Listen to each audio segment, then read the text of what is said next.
Hi, I'm William Everhart, Director of Training here at Lodestone, and I want to welcome you to Vector versus Raster, or Why Do I Need Illustrator and Photoshop?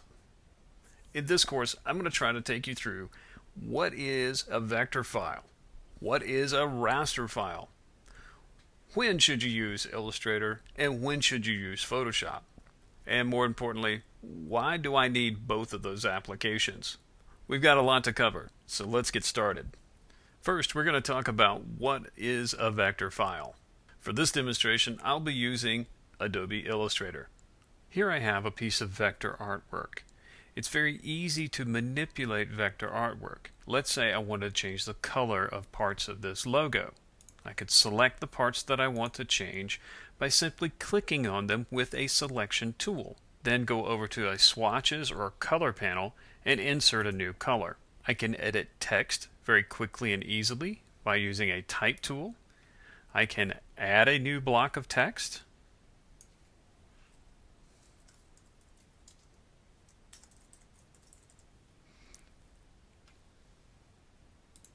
I'll expand the box so we can see the rest of it. I can edit text. Maybe I'll use my short name. I can move this text. I can rotate it.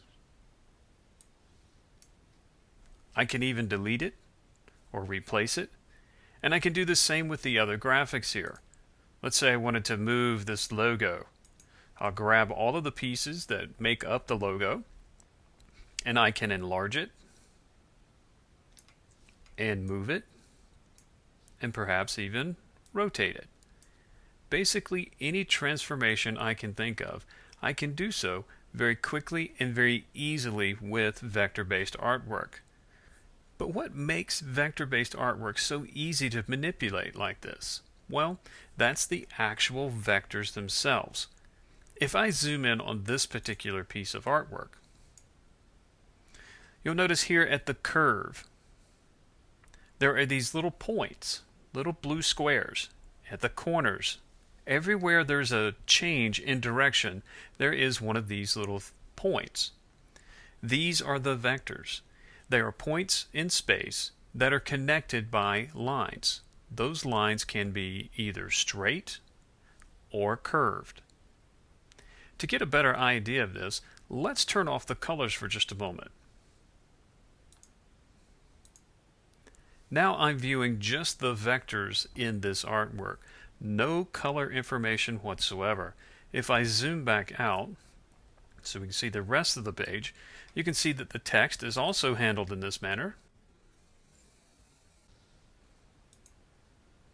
Let's take a look at all the colors again. So that's vector-based artwork. Vectors are easy to select and manipulate. And that makes vector artwork an excellent choice for things like logos and graphics, even illustrations such as CAD drawings and technical illustrations. Next, we'll contrast these features to those of raster-based artwork. So what exactly is a raster graphic or a raster-based image?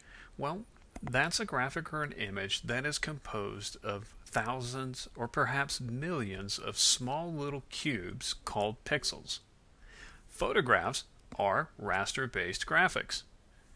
I have a photograph here of a small-scale model I created sometime earlier this year. Let's take a closer look at the hull of this model. I'm going to zoom in here, and now we begin to see the pixels show up. What we see as a yellow stripe or a red stripe or the off-white color of the hull is really not those solid colors at all. It is actually thousands or perhaps millions of little cubes of colors that come together and we perceive them as a yellow stripe, a red stripe, or the off-white color of the hull of the ship here. So what does all this mean for someone who has to edit a raster-based image? Well, for starters, changing a color such as that yellow stripe is not as easy as it would be in a vector-based drawing.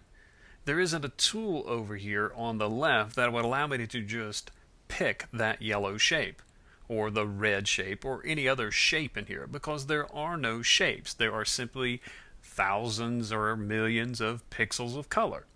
So making selections is a little more difficult, and you do have to make a selection of a range of pixels before you can make a change. Let's see what that looks like. I'm going to zoom out here for just a moment so we see the whole photograph. Now, one of the changes that I can make is, say, a hue or saturation adjustment. So I'm going to make a simple hue saturation adjustment. I haven't made any selections as yet. I'm just going to adjust the colors here, and you'll see what happens. Because I don't have a selection, when I make the color change, oh wow, it changes everything, not just the yellow stripe. Well, that's certainly not what I want. So let's see how we have to go about this. I'll remove this adjustment.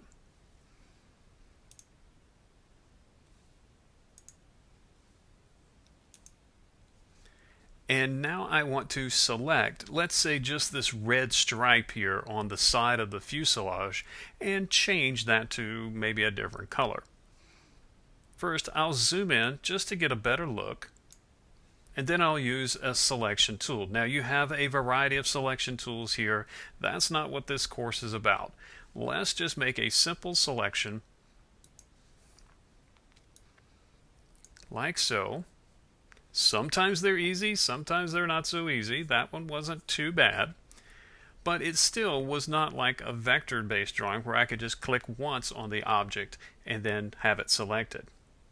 Next, I'll make my change. So once again, I'm going to go to my hue saturation adjustment here and just change the color of that stripe. So now it's kind of a blue color, but notice one other thing here.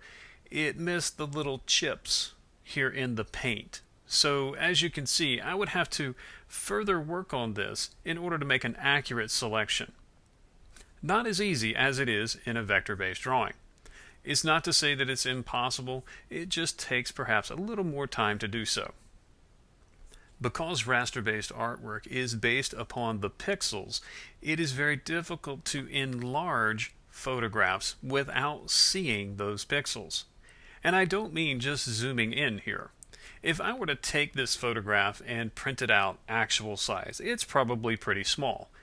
But let's say I wanted to make a poster out of this item. Well, when I go to enlarge that image to print it, I'm going to get a very similar effect to me just zooming in, like so. We're going to start to see those little pixels. So raster-based artwork is very much resolution dependent. That simply means when you set the resolution of the image, you cannot change it without adversely affecting the look of that image. So when would you use Adobe Illustrator? Well, it lives up to its name. It is an illustration tool. So anytime you need to draw something, it's a good idea to use Illustrator. Now, Illustrator is a vector-based drawing tool. So it creates the little shapes that we saw here earlier. It has a wide range of drawing tools. I have things like pen tools that allow me to draw straight and curved lines with great precision. I have text editing tools for a wide variety of text features, though you wouldn't want to use Illustrator for a multi-page document. A couple of pages, 4 or 5 maybe, but if you're trying to write a book, Adobe has a better product for that called InDesign.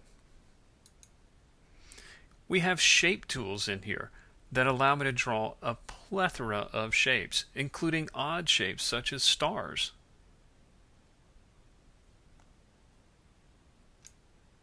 You even have painting tools such as the paintbrush and paintbrush blob tool, eraser tools, and a host of tools for making transformations. Illustrator also has a wide variety of controls for color, gradients,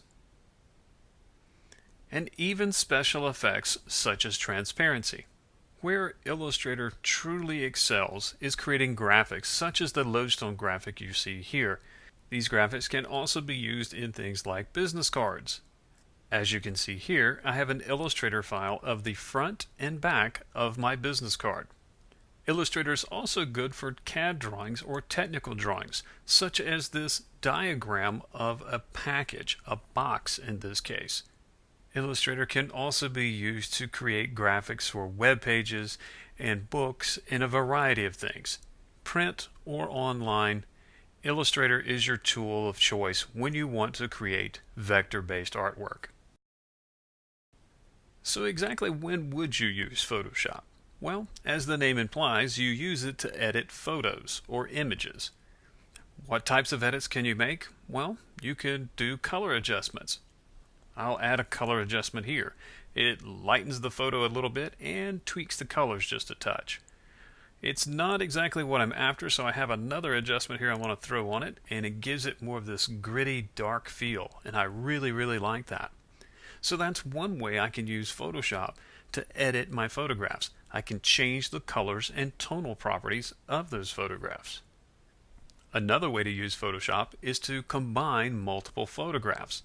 I would like to cut the spaceship out of this photograph and combine it with a space scene photograph. Let's see how that's done.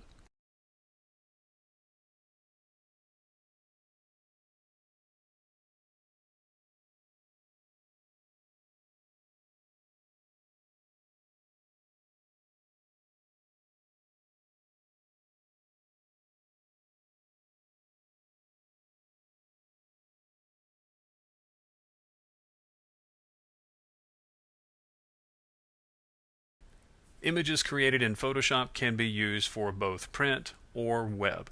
It's really up to you. There are some considerations for both platforms, but that's for another time.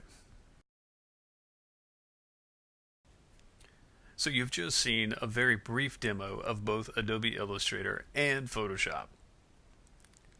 But why is it that you need both of these powerful tools? Well, they're each considered the industry standard in their own markets.